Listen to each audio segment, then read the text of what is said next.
Podcast Revo episode kedua.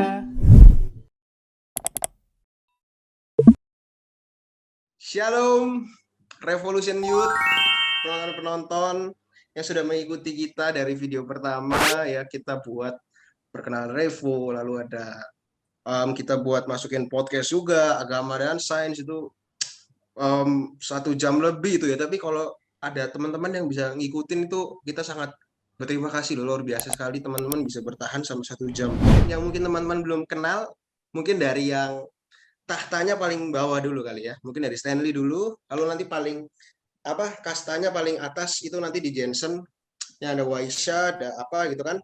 Nah Jensen tuh paling atas teman-teman, nanti kan teman-teman belum kenal, nah nanti gue mau suruh Jensen perkenalan, tapi dari Stanley dulu. Stan, boleh perkenalan mungkin? Ya, nama gue Stanley. Gue Stanley sekarang sekolah di kuliah ya di Universitas Prasetya Mulia, jurusan event semester 3 dan semester 2 sih. Dan nanti gue juga pelayanan di Revo ya sebagai pasti pemusik teman-teman, WL juga, terus sosmed juga. Ya, seperti itulah. Oke. Jadi mahasiswa Prasetya Mulia ya. Ini anak event ya lu bilang tadi ya. Iya. Nah, lalu lanjut ke mahasiswa juga nih teman-teman nih, tapi di berbeda kampus. Coba boleh perkenalkan, Mike? Oke, nama gue Michael Gabriel Antonius.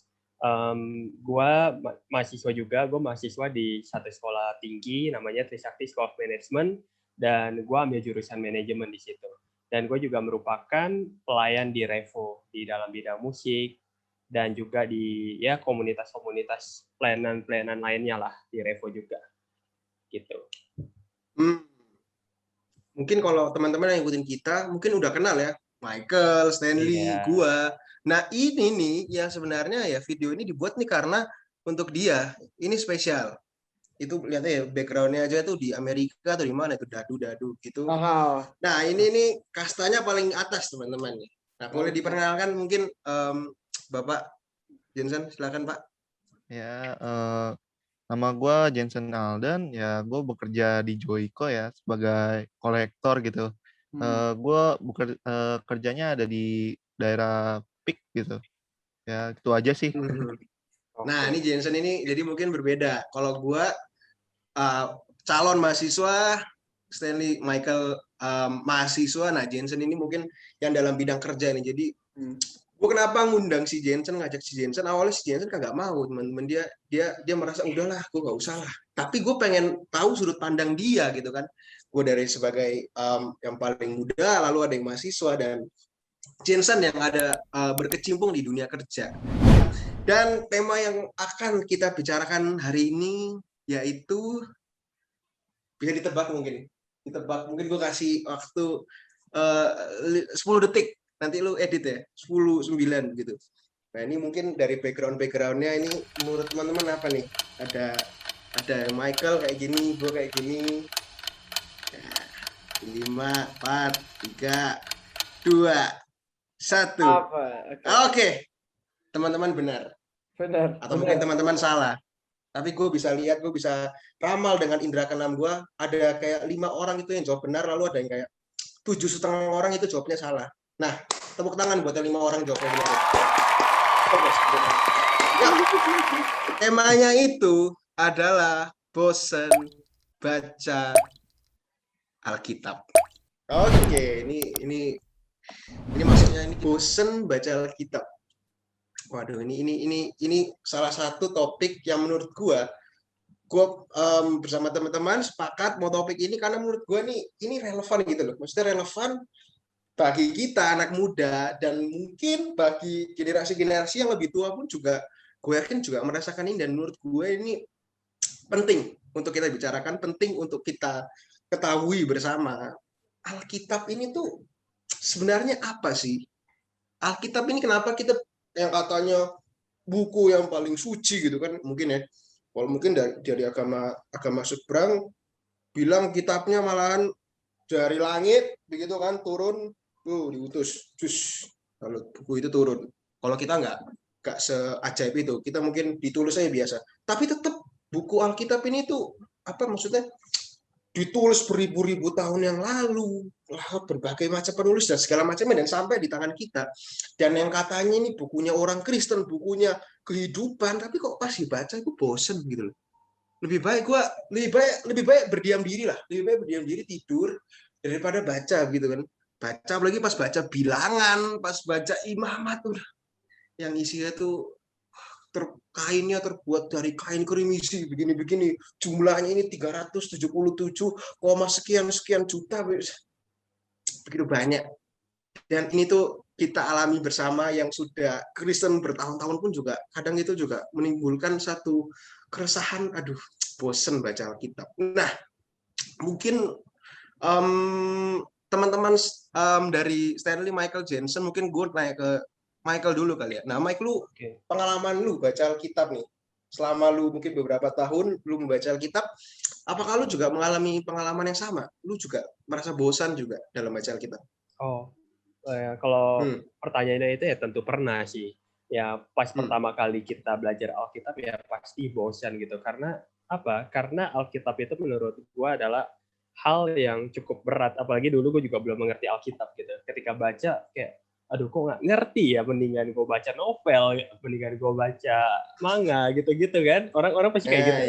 Kita ngerti ceritanya, sedangkan lewat Alkitab lah kok susah banget ini, gue nggak ngerti ini artinya apa gitu. Tapi semakin gue dewasa dan gue semakin tahu pentingnya Alkitab, ternyata ketika gue sudah mengerti juga, ternyata Alkitab itu seru loh ketika dibaca gitu, dari cerita-ceritanya gitu, bisa jadi juga penyemangat buat hidup gua gitu. Ini kayak merupakan suatu hal yang udah Tuhan berikan lewat Alkitab ini ya supaya menuntun hidup gua gitu.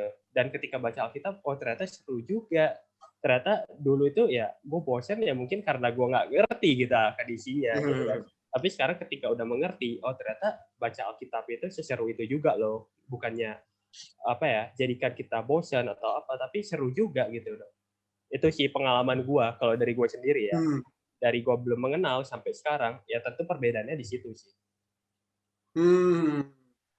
Lu awalnya jujur lah ya, lu ada merasa bosan. Benar. Tapi semakin bertumbuh, semakin dibentuk sama Tuhan, ternyata disadarkan ternyata seru juga nih baca Alkitab nih, nggak kalah nih sama gue nonton film begini-begini segala macam. Nah, mungkin Stanley juga deh, mungkin lu punya pengalaman yang sama selama lu membaca Alkitab. Ini jujur aja, nggak usah di sok rohani. Mungkin enggak kok, gue baca Alkitab dari gue bayi itu udah langsung seru kok. Sampai sekarang juga langsung seru. Nggak pernah gue nggak seru. Nah, jadi jujur aja, gimana pengalaman lu selama membaca Alkitab? Oh, gue sih lagi di masa-masa bosan. Kayak jarang baca firman. Tapi sekarang juga bisa dibilang di saat gue tuh mulai sadar karena gue harus kembali gitu ya. Tapi sekarang jujur lagi di masa bosan ya, dan sekarang juga tapi di masa gue udah mau beranjak dari itulah, karena ya gue tahu gue harus memaksain diri gue karena nggak semua ayat yang gue baca itu seru gitu loh. Nggak semua ayat yang gue baca seru, karena emang ada beberapa yang gue jujur tuh bukan gue banget gitu, kayak bahas tentang silsilah kerajaan. Gue kan baca silsilah kerajaan itu pun sampai gue udah baca 2 perikop gitu. Gue paksain 2 perikop, dua-duanya bahas silsilah. Pertama silsilah Esau, terus silsilah daerah tuh lagi lupa namanya apa apalah. Ada. Jadi pokoknya 2 perikop gue paksain baca, udah panjang, habis itu silsilah semua kan. Jadi ya nggak apa, gue tetap paksain aja. Jadi tadi gue paksain walaupun gue baca 2 perikop doang. Biasanya kan gue baca nggak mau banyak kan, biar mengerti apa maksudnya kan. Tapi tadi gue baca 2 perikop doang, dan dua-duanya itu tentang silsilah gitu loh. Yang gue jujur kurang ngeh gitu kan, karena gue mungkin nggak tahu juga daerahnya di mana geografisnya, jadi mungkin nggak kebayang. Tapi ya gue tadi tetap berusaha, gue ngeliat belakangnya Alkitab kan, lihat belakangnya, oh daerahnya di mana sih kayak gini-gini ya. Oh habis itu kayak ya udah kebayang dikit. Nah, ya udah besok baca. Ya itulah, menurut gue tetap harus dipaksakan. Karena pasti ada sesuatu yang akan mau dijelaskan tapi gue belum dapat, tapi gue tahu itu baik. Ini sama kayak itulah yang Vincent pernah ngomong juga lah. Kalau misalnya ada orang kebakaran gitu kan, di dalam kebakaran, lu masa nggak mau tarik dia keluar sih? Pasti kita mau tarik dia keluar kan? Ya sama kayak kita. Kita tahu nih kayak kebosanan dalam diri kita ini nggak baik. Dan kita harus tarik diri kita ya dari bosanan itu ya ke jalannya Tuhan. Jadi mau nggak mau gue harus paksain karena gue tahu itu nggak baik gitu loh. Gitu sih. Jadi ya sekarang lagi masa itu. Menurut gue yang gue mau singgung nih di YouTube kali ini, di video kali ini ada satu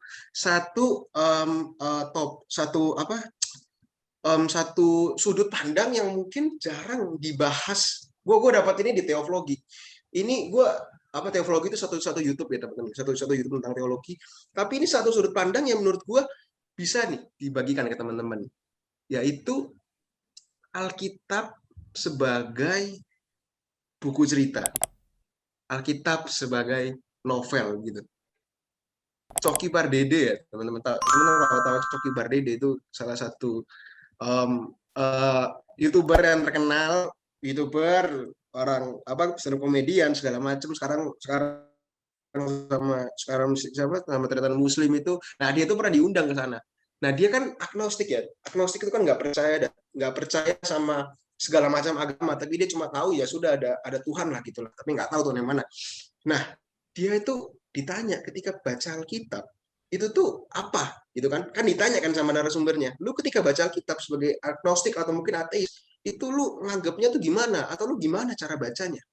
Dia bilang Alkitab itu satu buku, satu literatur, satu karya sastra yang menurut dia tuh bagus sekali, yang menurut dia itu indah sekali.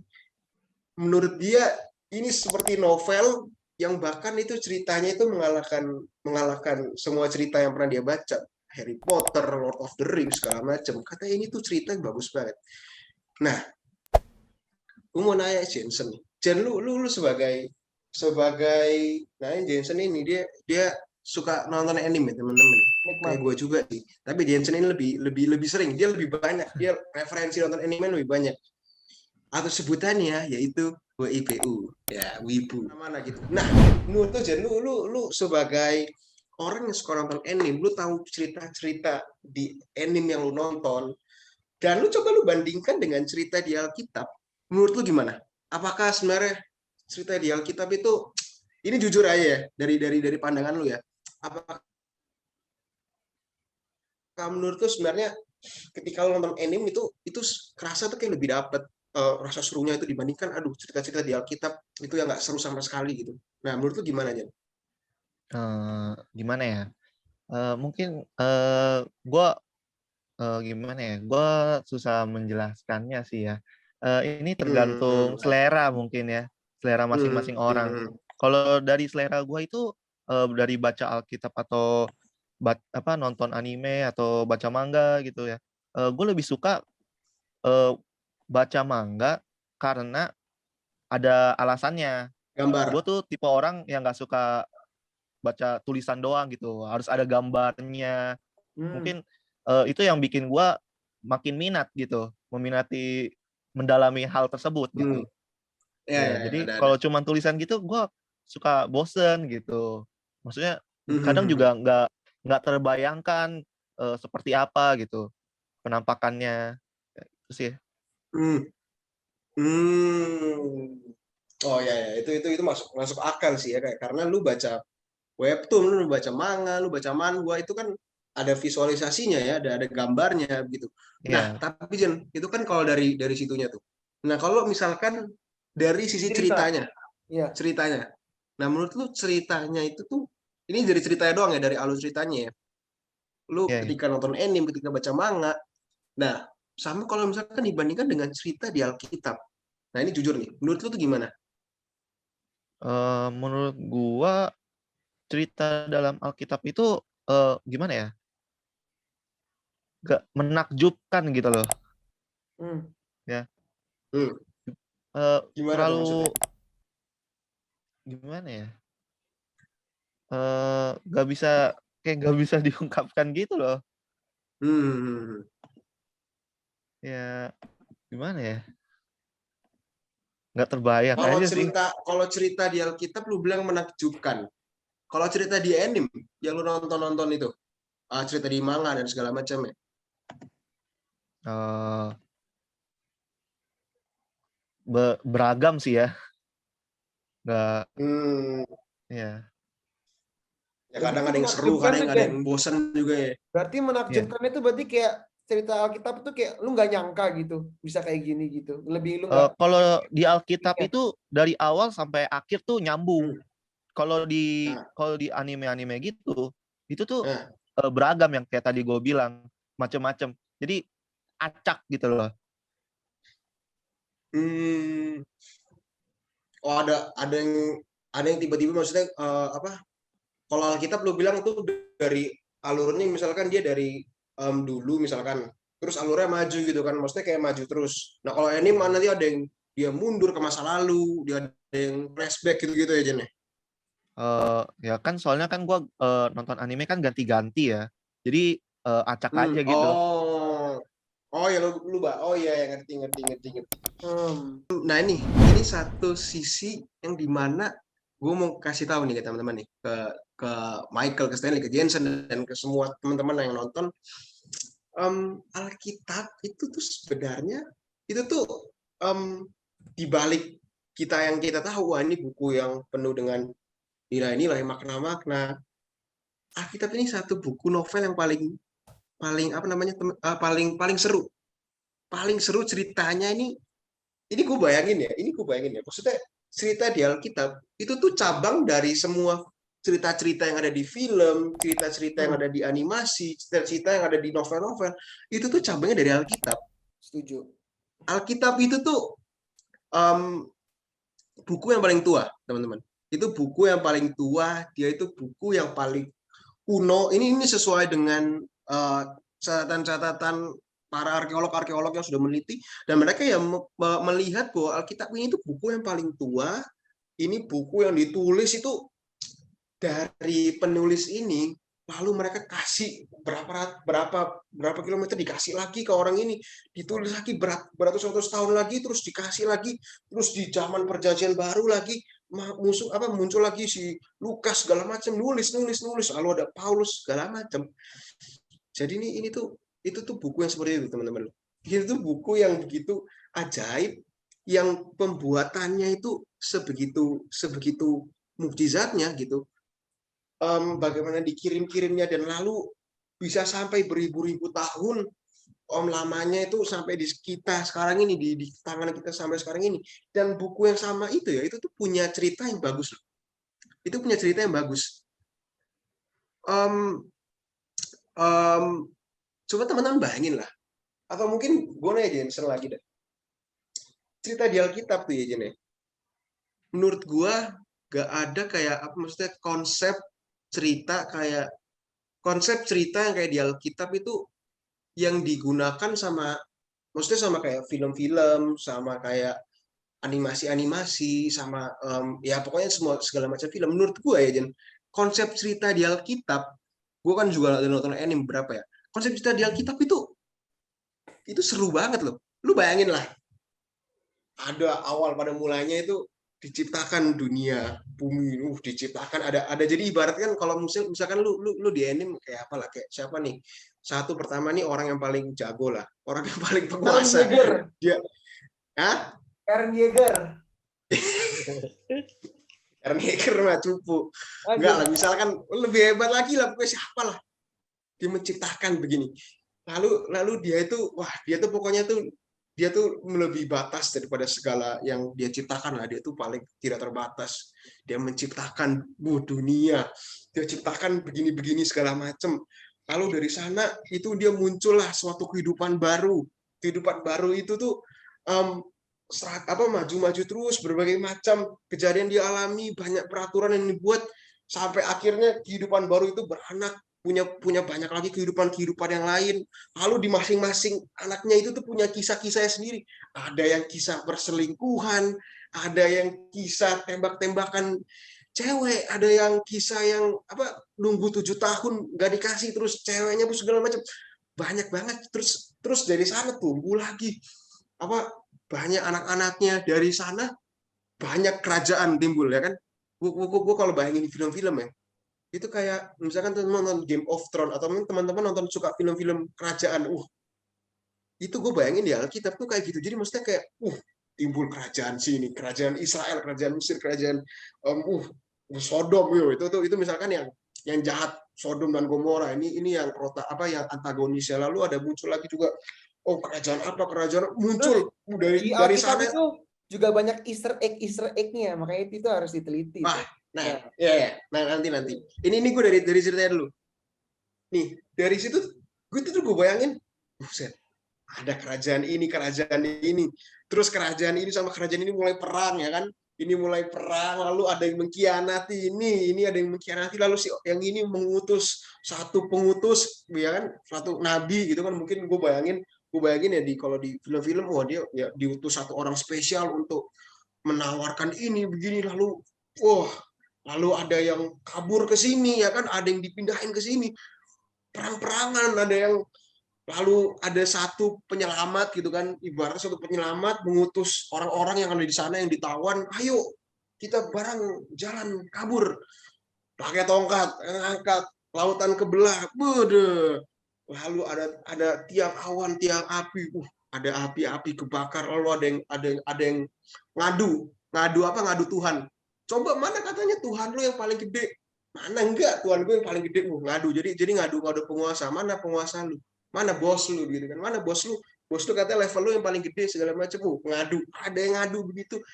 Diadu-adu. Terus konflik ini tuh nggak selesai. Si penguasa ini tuh selalu mau meredakan gitu kan, mau memperdamaikan hal ini. Tapi yang di bawah ini tuh selalu konflik gitu, selalu bermasalah. Berbagai macam cara itu dicari-cari sama yang di bawah ini, dan sudah berbagai macam cara si penguasa ini tuh udah kasih ke mereka. Ada yang akhirnya dikasih peraturan, kasih hukum. Oke, lu ini ada 10 hukum bagi lu nih para pencipta, para di bawah-bawahnya. Lalu masih ada yang keras kepala. Firaun ya kan, Firaun itu dia tuh yang satu pemimpin itu kan dikasih tahu sama Tuhan, lu tuh nggak boleh begini. Firaun masih keras kepala. Dia masih keras kepala sampai akhirnya ada yang hukum-hukum yang ada yang muncul hujan apalah, ada yang muncul anak keberapa meninggal. Tulah ya, apa sih? Berbagai. Ya kan? Tulah, ada berapa hukum lah itu? Tulah. 10 tulah. Nah, ya kan tulah itu muncul segala macam.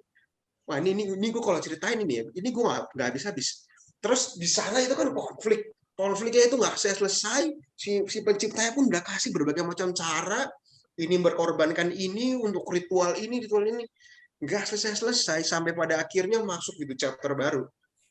Akhirnya si penguasa ini memberikan anaknya, karena dia sadar masalah yang ada nih, yang gue udah masalah ini yang gue udah yang sudah ada di chapter yang sebelumnya, yang ada di season 1 ini tuh susah banget, terlalu besar masalahnya. Ini tuh serius banget masalahnya. Si pencipta ini akhirnya di chapter 2 kayaknya masalah ini hanya bisa diselesaikan dengan diri gue sendiri, dalam artian dengan ya pokoknya kita nggak akan tahu si penguasa ini tuh berpengaruh, tapi akhirnya dia mengutus anaknya sendiri. Oke, lu masuk isekai gitu kan. Dan kalau di anime isekai itu jadi maksudnya dari dunia satu ke dunia lainnya. Gue mikirnya gitu, Jen. Gue ngebayangin gitu.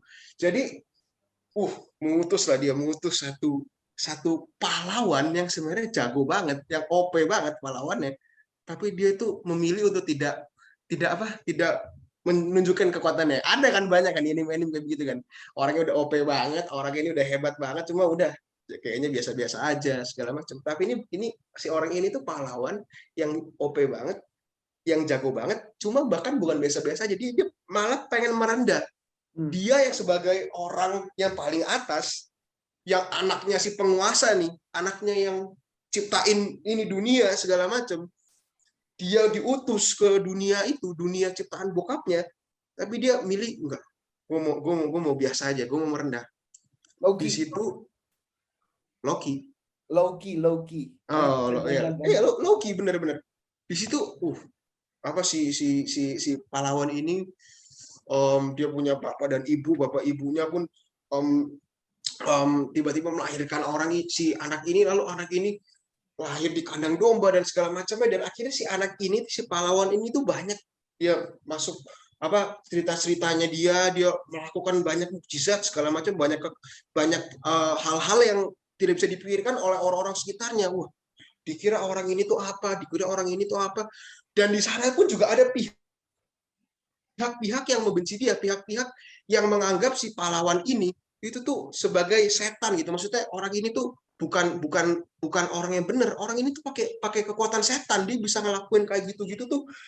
Gue tuh mikirnya ya, kalau di film-film tuh kayak, wah dia ini habis dari apa tuh, kayak dukun gitu loh, Jen. Kayak dari apa sih, dari dark magic gitu. Dia dari nenek sihir yang jahat-jahat, lalu nenek sihir itu memberikan kekuatan ke dia gitu. Nah, lalu dia bisa nah iya, dia bisa apa? Maksudnya orang Farisi deh. Nah iya itu apa? Tapi kan gue nggak sebutin deh. Nah itu ada pihak-pihak yang nggak suka dia, berusaha menjatuhkan dia. Nah di situ kan muncul perdebatan, dan itu yang menurut gue kayak keren banget perdebatannya. Kalau teman-teman baca ya, itu perdebatannya itu ketika si pahlawan ini itu menjawab hal yang didebatin tuh, jawabannya tuh udah clear gitu. Maksudnya gak mungkin bisa didebatin. Terus banyak lah ketika misalkan ya itulah pokoknya itu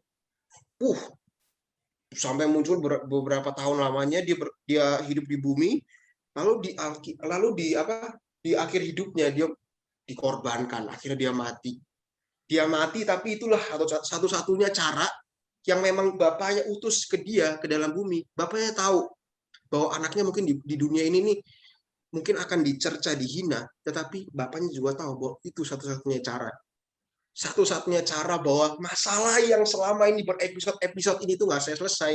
Di episode 999 ini dia akhirnya mati, si pahlawan ini. Namun kan ketika dia mati pahlawan ini kan bukan manusia biasa. Pahlawan ini tuh utusan dari Tuhan, dia anaknya Tuhan. Jadi dia bukan manusia biasa. Ketika dia mati, dia bangkit lagi. Dia mati, dia bangkit. Dari sanalah semua masalah-masalah yang ada di episode sebelumnya. Apa itu ibarat gue mikirnya gini, terus nanti pas di episode ini ya, itu kayak tiba-tiba kayak flashback gitu loh. Flashback dari episode 1 itu, terus dikasih OST soundtrackmu. Ya namanya Cina, ingat begitu kan cerita-ceritanya dulu. Wah, gue dulu pernah bunuh banyak darah gitu. Gue mikirnya, penggal kepala, apa tulangnya diremuk, bagaimana anak bayinya itu apa ibu menghamilkan tuh ditusuk perutnya. Kesadisan itu ada loh teman-teman, cerita-cerita itu di Alkitab. Sadis-sadisnya begitu, perang-perangnya ini. Bahkan si pahlawan ini sendiri punya apa pengikut-pengikutnya kan pengikut dia kan apa ada yang percaya dia nih, ini pahlawan beneran. Pengikutnya sendiri pun ada yang mengkhianati dia, dan akhirnya pengikut sendirinya itu yang menjual si pahlawan ini, kepada orang yang jahat. Plot twist. Nah iya, ya kan? Salah satu dari 12 pengikutnya si pahlawan ini tiba-tiba demi 100 keping perak. Oke, nih, gue minta master lu. Ini nih pihak-pihak yang tadi ini, pihak-pihak yang mau dia ini orang sesat gitu loh, orang sesat. Tapi akhirnya dengan cara itulah bangkit. Bangkit, dia mati, bangkit, kuburnya kosong tiba-tiba. Kuburnya setelah 3 hari orang-orang kaget kosong, lalu dia tiba-tiba apa pengikutnya bingung, tiba-tiba dia punya kayak satu kekuatan gimana dia tiba-tiba bisa ngeblink gitu kan dari satu sini, tiba-tiba di rumah ini dia bilang apa ini sudah sesuai nubuatan gue bilang gue akan mati tapi gue akan hidup lagi. Nah jadi sebenarnya cerita ini tuh ya apa teman-teman biasa sih kalau nonton film itu ya, kalau film yang bagus itu tuh selalu di apa bukan cuma plot twist, selalu kayak di cerita akhirnya itu ya itu tuh nyambung sama yang dia pernah ngomong lama, misalkan di episode 1 gitu, ini pernah di-mention gitu loh. Pernah mention. Nah, terus di episode-nya yang berapa ratus setelah itu yang di-mention itu tuh muncul gitu loh. Nah, itu menurut gue film yang bagus kayak gitu. Dan itu tuh ada di cerita ini tuh apa, gue pahlawan ini, gue bakal datang ke dunia yang dari atas, gue datang ke dunia ini, lalu gue melayani, gue dari yang dihina-hina orang, gue lahir di kandang domba, lalu gue mati. Itu tuh gue udah pernah mention, bro. Gue udah pernah mention dari zaman lu ketika lu bunuh-bunuhan itu, ketika zaman lu tuh ngangkat apa tongkat lalu lautannya itu terbelah, gue udah pernah mention gitu. Udah pernah mention di situ di episode season sebelumnya, di season ini akhirnya terjadi gitu loh. Akhirnya terjadi benar-benar apa yang sudah diceritakan itu, dan dari situlah masalah-masalah yang sudah pernah diperbuat oleh setiap penciptanya, dan masalah-masalah yang sedang diperbuat ini setiap orang-orang yang di ininya. Kan ini si penguasa ini kan tahu kan, dia kan yang menguasai waktu kan. Jadi ibarat itu dia kayak gue tuh kan habis nonton Loki ya. Gue habis nonton Loki. Kayak iya kayak TVA gitu loh. TVA tapi kan si siapa yang terakhir? He Who Remains. Nah, itu tapi kan dia kan akhirnya kan terbatas kan. Dia bilang akhirnya dia nggak tahu. Dia pernah bilang awalnya dia tahu kan. Dia tahu segala hal tapi pada akhirnya dia nggak tahu. Dia bilang setelah 10 detik lagi gue akan nggak tahu gitu. Wah, tiba-tiba dia nggak tahu. Akhirnya dia dibunuh, ceret, mati. Nah, tapi kalau penguasa ini ya, si orang yang paling atas ini, dia itu tahu segala. Jadi setiap timeline gitu dari awal sampai akhir itu dia tahu. Dan setiap hal-hal yang dilakukan sama orang-orang yang di bawah itu dia tahu. Dan semua hal-hal dosa yang dilakukan itu sudah ditebus sama anaknya yang diutus ini, yang sudah diceritain dari episode-episode sebelumnya. Tapi banyak orang yang lupain dia. Orang si pahlawan yang dicerca, dihina, dilemparin batu, diludahin ini, ternyata dia orang yang sama yang menebus kesalahan si orang-orang yang menghina dia, bahkan orang-orang yang mau mengutuk dia, bilang dia hantu. Sampai di situ akhirnya dia menginspirasi banyak orang. Akhirnya orang-orang itu memberitakan ini segala macam, lalu ada yang diberikan penglihatan, ada satu pengikutnya yang bisa diperbolehkan masuk ke satu tahtanya gitu, ke satu tahtanya di tingkat ketiga.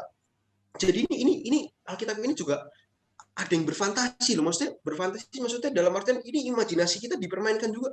Ada yang dibawa ke surga tingkat ketiga, lalu pas di Wahyu lagi, ini sudah mau, ini apa, dunia ini kan sudah mau hancur. Si penciptanya bilang oke, ini dunia ini hanya sementara sebenarnya. Dunia ini yang lu seneng-senengi, satu isekai yang lu semua ini berusaha di sana, yang lu berusaha ini sebenarnya cuma sementara. Dan ini akan hancur. Lalu dia kasih kayak peringatannya gitu loh, tanda-tandanya akan ada ini, lalu akan ada hewan itu campuran. Jadi itu ibaratnya kayak maksudnya hewan-hewan yang benar-benar yang nggak pernah mereka pikirkan gitu. Hewan-hewan yang campuran dari singa, itu ada loh teman-teman baca Wahyu. Campuran dari singa, campuran dari ular, campuran dari ini campuran berkepala segini, kaki segini, tangan segini, itu akan muncul nanti. Lalu nanti akan ada apa pihak-pihak itu ya yang sebutannya misalkan seperti anti dari sini, antikris gitu kan. Nanti di situ berbagai macam. Keren banget teman-teman. Menurut gua Jen, itu nggak ada loh cerita tuh yang sekeren itu sampai sekarang menurut gua. Yes. Dan ini baru dari sisi cerita ya. Ini bukan dari sisi makna kehidupan, sisi amanat, sisi nilai moral yang bisa kita ambil. Itu belum gue mention. Sisi Easter egg yang tadi kayak Stanley bilang. Easter egg itu maksudnya kayak bagaimana itu kayak satu bisa, kemarin kita di Komsel tuh kita bahas bagaimana apa Stan? Bagaimana si Yakub ini nipu siapa? Kemarin kita bahas di Komsel. Pokoknya tentang ya cara menipu Laban. Nah, bagaimana cara nipunya Yakub ini ke Laban ini, gimana cara nipunya sampai bisa yakin banget sampai akhirnya Tuhan sampai si pencipta. Ini banyak banget teman-teman. Ini satu sudut pandang. Itu juga deh. Itu tuh yang mencakup kayak sekarang itu kan orang tuh banyak yang film-film kayak yang kayak pencuri gitu kan. Nah, sebenarnya dia iya. Teknik-tekniknya. Iya makanya ada film-film secret agent segala macam. Bahkan film-film kayak misalkan perselingkuhan film-film drama, film-film romance, itu tuh kalau mau ditarik akarnya ya, itu paling akarnya itu cerita-cerita itu tuh dari Alkitab itu sudah ada. Cerita-cerita penguasa yang berkhianat lah, ya kan, plot twist, cerita apa orang baik yang dihina, ya kan, yang kita kan nonton sekarang film-film kan begitu semua kan, semua ceritanya orang yang baik lah, awalnya jago, tapi itu tuh kalau mau ditarik ulur itu tuh akan munculnya di Alkitab gitu loh. C.S. Lewis ya teman-teman, ini gue sedikit kasih tahu tuh teman-teman, pencipta film Narnia, ya kan, film yang begitu keren itu tuh benar-benar melambangkan tentang Alkitab. Dia tuh benar-benar terinspirasi film itu dari Alkitab. Film Lord of the Rings, film The Hobbit, itu film favorit bapak gue, dan mungkin film favorit teman-teman yang lain. Itu tuh penulisnya pernah bilang, gue nggak akan bisa ciptakan film ini kalau gue nggak baca Alkitab, khususnya di kitab Wahyu. Jadi dia bilang dia bisa ciptakan naga-naga itu, cerita-cerita itu karena dia baca kitab Wahyu. Nah ini pun gue kaget loh. Ini pun gue kaget sih. Gue dapat sudut pandang ini, apa? Gue nggak sadar gitu. Gue nggak sadar. Wah ternyata Alkitab itu seseru itu loh. Di balik segala macam. Nah itu dari sisi cerita. Ini dari sisi kedua. Yaitu kayak tadi Stanley bilang, kadang-kadang tuh kayak ada Easter egg-nya lah. Kadang-kadang, nah sama juga yang menurut gue itu yang juga dari sisi cerita-ceritanya itu sih, ketika sih misalkan Yesus itu pas debat sama siapa orang yang pokoknya siapa orang Farisi kalau nggak salah ya. Dia kan mau jatuhin Yesus, ditanya kan, diuji. Yesus apa? Kita harus memberikan uang ini kepada siapa gitu. Ingat gak lo? Stan Mike, Jen. Ingat gak yang pas Yesus itu ditanyai sama orang Farisi kalau nggak salah. Iya, bayar pajak ini gue harus kasih ke siapa? Itu kan dia nanya kan bukan pengen tahu, tapi kan pengen menjebak gitu loh Yesus. Kalau misalkan kalau suruh bayarnya, katanya pajak ini suruh bayar ke Kaisar, nanti berarti kan nggak usah disumbangin ke Yesus, nggak usah disumbangin ke orang-orang yang membutuhkan. Si Yesus jawabnya tuh kayak bijak banget gitu, nggak bisa dibales gitu loh.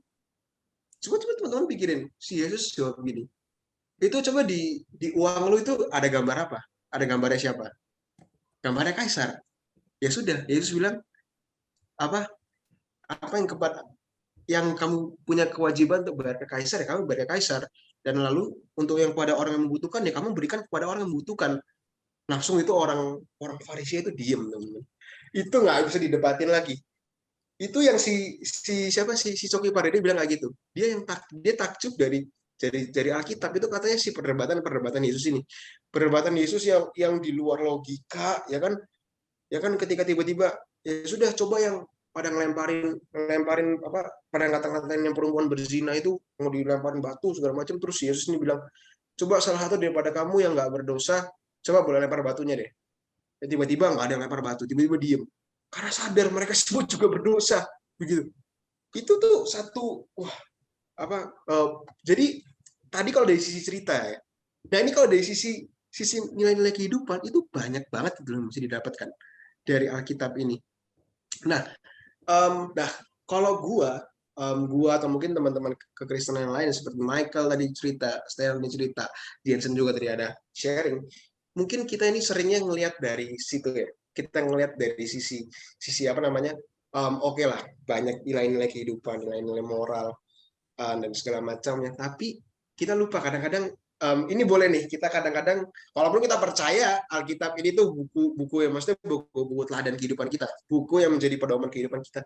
Tetapi kalau misalkan kalian nih, ini Stanley misalkan tadi lu bilang lu sampai harus memaksakan diri lu gitu untuk membaca atau segala macamnya.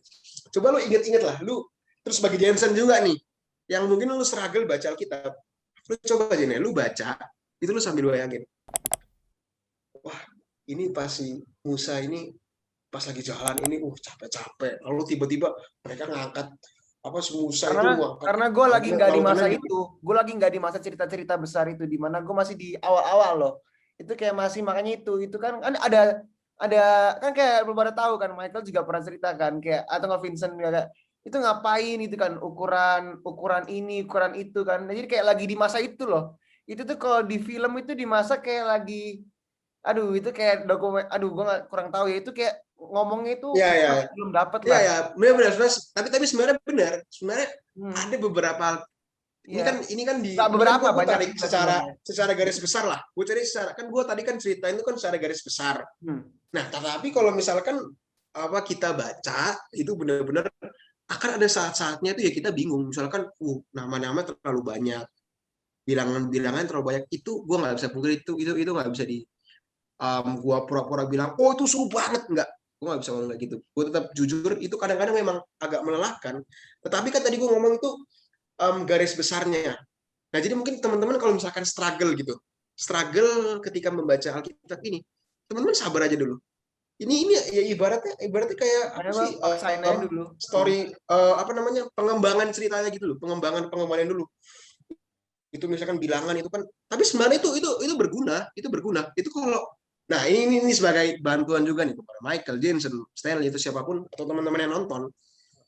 Kalau misalkan nggak tahu makna ceritanya dari si kitab Imamat, kitab Bilangan, kitab Keluaran, kitab silsilah lu bilang tadi, kitab nama-nama itu tuh coba teman-teman buka Instagram Peter Chris kalau nggak salah, Peter Chris, itu tuh bagus. Dia itu posting Instagram, postingannya itu keren, dia editnya keren, tapi dia tuh selalu menjelaskan gitu, apa arti kitab Bilangan, apa artinya si tokoh-tokoh ini, dijelasin banyak banget. Nah, itu teman-teman boleh baca, Peter Chris. Nah, itu mungkin sedikit banyak yang bisa gue bagikan dari sisi cerita yang sebenarnya itu tuh penting, yang jarang didapati oleh orang-orang Kristen. Dan ini tuh sebenarnya bisa menjangkau orang-orang mungkin yang seperti Jensen, yang serunya suka nonton anime segala macam. Nah, dan ini tuh ya, makin lama buat gue tuh, gue baca Alkitab ini bisa lama-lama bisa semakin seru ketika gue nonton gitu loh. Ya kan, ketika misalkan main game itu kan kita kan kayak seru banget gitu kan, bener-bener thrilling banget, bener-bener mendebarkan banget. Nah, coba teman-teman, apakah teman-teman ketika baca Alkitab tuh bisa seperti itu? Dengan bantuan visualisasi tadi, teman-teman bayangin gitu. Bayangin. Itu kalau dari sisi cerita. Dari sisi nilai kehidupan ya, ini kita percaya juga sebagai orang Kristen. Nilai-nilainya itu banyak banget. Dari yang keras kepala lah, dari yang banyak banget. Itu tuh sumber dari semua nasihat-nasihat dunia itu tuh sebenarnya tuh udah disebutin gitu di Alkitab, itu sudah ada gitu. Alkitab ini ya buku-buku paling, sebenarnya buku ini kalau mau dijual ini harganya mahal gitu loh. Tapi kita sekarang bisa dapat di Tokopedia dengan murah. Kita bisa dapat dan kita diberikan kemudahan, itu kan terlalu gampang ya. Agama-agama lain kan ada yang kitab Buddha misalkan, itu siapa yang di sini pernah Buddha? Lu pernah Buddha nggak, Jen? Enggak, gue nggak pernah. Nggak pernah Buddha ya? Michael, lu belum pernah Buddha juga, men? Enggak. Mungkin besok boleh dicoba, Mike, agama Buddha. Waduh. Coba gitu kan, lu pengen tahu agama ini tuh ceritanya gimana sih? Itu mereka pakai kitab itu bahasa Sanskerta tuh, bahasa, sorry nih ya kalau misalkan salah, tapi yang gue tahu soalnya bokap gue kan dulu pernah agama Buddha, ini dia bilang bahasanya pun bukan bahasa Indonesia seperti kita baca di Alkitab.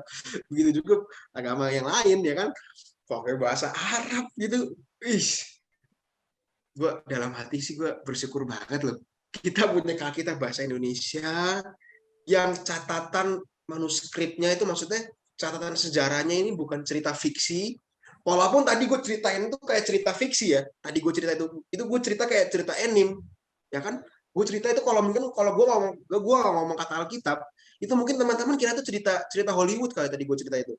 Itu tapi cerita Alkitab yang asli. Dan itulah yang ada di kitab kita, diterjemahkan bahasa Indonesia, dan ini benar-benar asli. Dan itulah indahnya cerita kehidupan gitu menurut gue. Tadi kan emang seakan-akan tuh gue merasa ketika kita sebelum baca, rasa bosan itu terlalu menghantui gitu loh. Tapi setelah kita baca, rasa bosan itu lupa. walaupun Iya. kayak gimana. Makanya itu kan gue bilang ke kalian kan, maksudnya paksa itu bukan ketika baca tuh malas-malesan. Terus juga kayak lu paksain aja sampai detik di mana lu membaca kata-kata itu loh. Dan ketika lu baca itu lu nggak akan nyesel gitu loh. Jadi makanya itu maksud gue, kepaksa, paksain aja karena itu baik buat lu gitu loh. Karena ketimbang lu bakal lakuin hal-hal lain, utamakan itu dulu loh. Kayak maksud gue, ya lu setuju gak sih Mike? Kayak ketika mungkin pertama lu bosen, tapi ketika lu baca, lu tuh selalu dapat sesuatu. Dan gak Lama-lama jarang jadi itu jatuh mengingat. cinta ya. Iya, enggak. Dan gak jarang tuh relate kan Mike? Kayak lu pernah bilang kan, relate kan sama kehidupan kita nih. Gimana lu Mike? Lu kayak gue juga gak? Ya sama sih, ya awalnya ya gue bosan itu ya karena gue nggak tahu gitu. Kayak ada pepatah yang bilang kan, kalau kita tak kenal maka kita tak sayang. Ya begitu juga dengan kita dengan Alkitab gitu. Benar.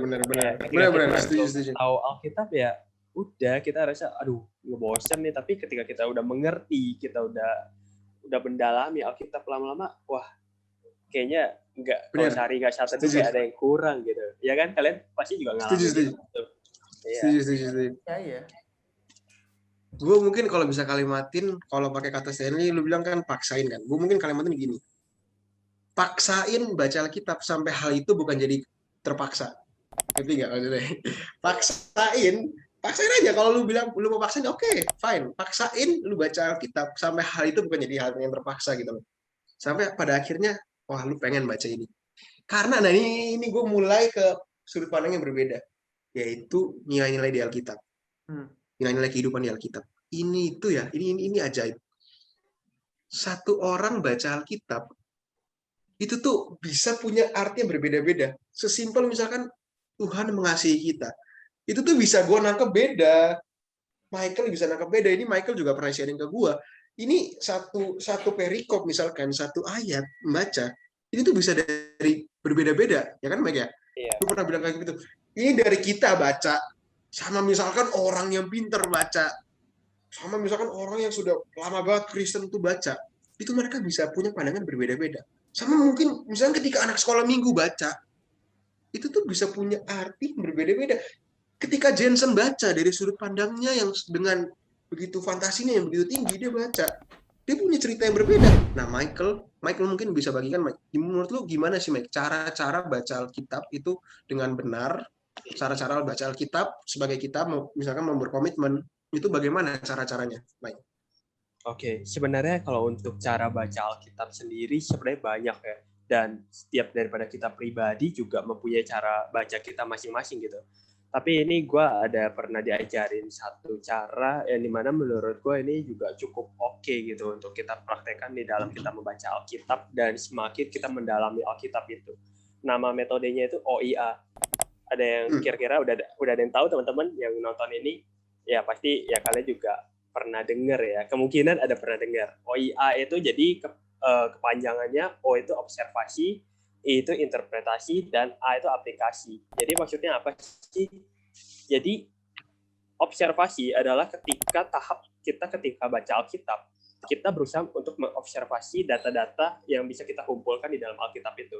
Misalnya contoh, seperti budaya-budaya pada zaman dahulu itu gimana, karena kan kita harus mencocokkan gitu budaya zaman dahulu itu ternyata begini terus latar belakangnya dan lain-lain itu kita cari dan kita harus baca. Kalau misalnya kita nggak nemu ya kita baca di yang sebelum-sebelumnya gitu, karena kan tahap observasi kan supaya kita bisa mendapatkan data-data itu. Lalu ketika kita udah observasi dan kita sudah ketemu, kita masuk ke tahap berikutnya yaitu interpretasi, di mana di tahap ini kita akan menafsirkan gitu loh. Kira-kira dari data-data ini, oh, gue bisa nafsirin, oh ternyata begini nih, ini penafsiran gue begini gitu.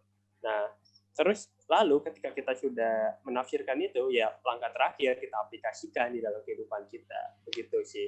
Mungkin ya kalian juga punya cara-cara masing-masing, tapi mungkin cara ini boleh diikutin karena ini membaca Alkitab secara keseluruhan. Lalu teman-teman bisa tahu juga kamus Alkitab. Kamus Alkitab ini seperti misalkan nyari, lu ada juga Mike ya? Download kamus Alkitab. Ada. Nah iya, kamus Alkitab tuh kayak misalkan kita nggak tahu kata-kata ini, kita nggak tahu misalkan, nah iya kata-kata ini, terus misalkan kota ini, nama ini, itu dijelaskan jelas budayaannya lah, ini kata-kata ini muncul dari mana aja. Nah jadi sehingga pas kita baca, misalkan lu bilang aduh bingung, aduh nggak ngerti, jadi sehingga itu yang membuat teman-teman bosan gitu, itu tuh ada loh sekarang teman-teman yang teman-teman perlu lakukan tuh hanya mau apa enggak aja gitu loh. Lalu si Michael udah bilang katanya OIA cara baca Alkitab yang bagus. Nah kalau menurut si Stanley menurut lu kalau waktu baca Alkitab itu kira-kira tuh yang bagus, yang ideal itu bagi teman-teman yang mau baca, yang mau berkomitmen untuk baca sekarang, itu menurut lu kapan sih yang bagus? Kalau menurut gua, emang sih ada yang banyak yang ngomong sebelum memulai aktivitas setiap pagi kalau bisa. Terus jadi sebelum melakukan segala sesuatunya didasari oleh firman Tuhan. Itu benar, itu gue sangat setuju.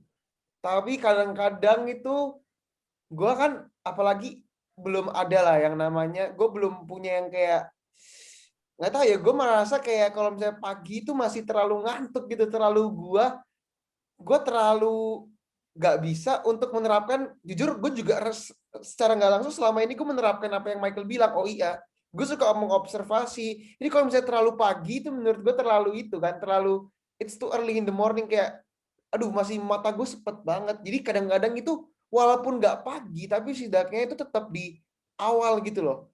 Jadi itu gue makanya itu setiap sebelum itu kalau bisa makan dulu, habis itu sarapan dulu, ya makan sarapan, habis itu mandi, udah seger. Jadi di mana sampai diri kita siap gitulah ya, kondisi otak kita siap, mata kita siap. Karena kita tuh mau bener-bener mencari ini kebenaran firman Tuhan nih. Tuhan mau ngomong apa nih di hidup gue nih? Gue habis berbuat dosa banyak banget nih. Gue pengen kembali disegarkan nih loh. Makanya itu kan, kalau kita mau disegarkan hatinya, tubuh kita juga harus segar juga dong. Jadi ya kita udah siap segala sesuatunya.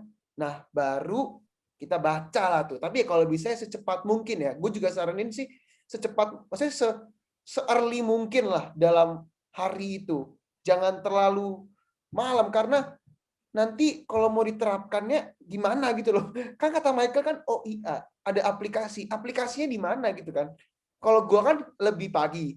Ntar gue aplikasinya ya ini kan corona. Gue bisa terapkan dengan kehidupan gue berkeluarga sama mama gue, sama papa gue, sama adik gue, sama Vincent. Gue bisa terapkan gitu kan. Jadi ada yang diaplikasikan sih. OIA itu cocok untuk satu ayat karena kita mau mendalami ayat itu. Satu pasal karena kita mau tahu ayat itu benar-benar. Nah tapi kalau misalkan kayak tadi gue bilang, ini atau mungkin untuk Jensen yang mungkin baru-baru awal-awal lu baru sekedar pengen tahu ceritanya kayak apa, itu bisa baca dari misalkan perjanjian baru, bisa dari perjanjian baru, misalkan dari kitab Matius, Markus, atau mungkin dari kitab sebenarnya deh enakan perjanjian lama karena itu tuh terlalu relatable gitu loh deh, pasti nyambung gitu loh. Kadang-kadang itu jadi gitu bener-bener boleh sih sebenarnya dari perjanjian lama juga bagus sih, dari Kejadian. Karena itu kalau gue sering kan, gue jujur kayak gitu kan, gue juga tipe kayak gitu kan. Gue udah selesai perjanjian baru 2 kali, tapi gue kayak yang pas ketiga kalinya gue mau ngulang lagi perjanjian baru karena gue merasa diri gue belum siap gitu kan ya. Karena kan gue merasa kayak aduh perjanjian lama Vincent cerita aja gue udah sampai pusing banget. Apalagi gue baca sendiri nggak jadi malas baca nantinya kan. Terus habis itu pas yang ketiga kali gue di tengah-tengah udah deh gue putusin perjanjian lama karena biar gue tuh nggak bolak-balik gitu. Jadi benar-benar gue tahu dulu nih perjanjian lama, udah hafal mati, udah benar-benar udahlah gue nggak perlu bolak-balik lagi, gue juga udah tahu perjanjian lama pasti kayak gini. Nah baru gue masuk perjanjian baru, gue yakin akan lebih dapet tuh. Jadi gue bilang perjanjian lama tetap sih, tapi nggak apa-apa kalau mau coba perjanjian. Ya, gini sih, kalau lebih tepatnya tuh begini. Kalau misalkan mau tahu ceritanya ya, itu kita bisa baca Kejadian, kita bisa baca Keluaran, kita bisa baca kitab Yosua. Itu cerita-cerita seru lah, cerita-cerita yang maksudnya yang garis besarnya yang sering kita tahu itu di Kejadian, Keluaran, Yosua, kitab Musa, kitab cerita-cerita itu. Lalu kita baca di kitab Injil, itu dalam artian kitab perjanjian baru, Matius, Markus, Lukas, Yohanes, itu 4 kitab Injil, lalu Kisah Para Rasul. Nah itu kalau mau tahu ceritanya, itu gue pernah dapat dari satu video dan dia bilang kalau kita mau tahu ceritanya itu dari kitab itu. Jadi teman-teman boleh catat mungkin. Gimana Jen setelah mendengar cerita dari Vincent? Nah itu Stanley dan Michael. Jadi ya makanya sebenarnya tadi gue mau nanya itu juga. Nah Jen, bagaimana yang menjadi komitmen lu? Ini jujur ya, lu Ya. setelah mendengar tadi berbagai macam tadi yang Michael jelasin, Stanley jelasin, tadi cerita-cerita yang jelasin, nilai yang dijelasin, apa yang menjadi komitmen lu sekarang, Jen? Ini jujur aja, nggak apa-apa. Lu misalkan kayaknya lu masih struggle atau lu udah pengen mulai komitmen. Ya. Oke, gue mau baca Alkitab. Gimana, Jen? Dari yang gue dengar dari tadi ya, Melek, gue Jen. jadi ngerasa tuh ya, Alkitab ini tuh memiliki suatu genre yang sangat lengkap gitu loh. Jadi tuh banyak banget kisah-kisahnya gitu. Yang bikin gue gitu jadi makin penasaran gitu, ya kan? Ya. Genre. Iya. Jadi penting banget buat kita untuk lebih mengenal lagi gitu, mencari tahu gitu. Mungkin kalau kita awal-awal melihat dari cuman dari sampulnya aja, mungkin kita merasa bosan atau gimana gitu. Tapi kalau kita mencoba memaksakan untuk melihat lebih dalam lagi, lebih mengenal, mungkin kita juga bisa menikmatinya gitu. Ya, betul, aja sih mungkin. So, lu mau berkomen apa enggak nih, Jen? Tertarik, Jen? Atau lu kayaknya masih sibuk nih, Jen? Tertarik? Kalau sibuk sih nggak bisa dipungkiri ya. Tapi kalau tertarik iya gitu. Jadi ya mungkin pelan-pelan tapi pastilah. Yes, mantap. Oke teman-teman. Ada, Stan, bakal ada podcast lagi. Kalau misalnya mungkin ada tema-tema yang mau dibahas, boleh banget di komen.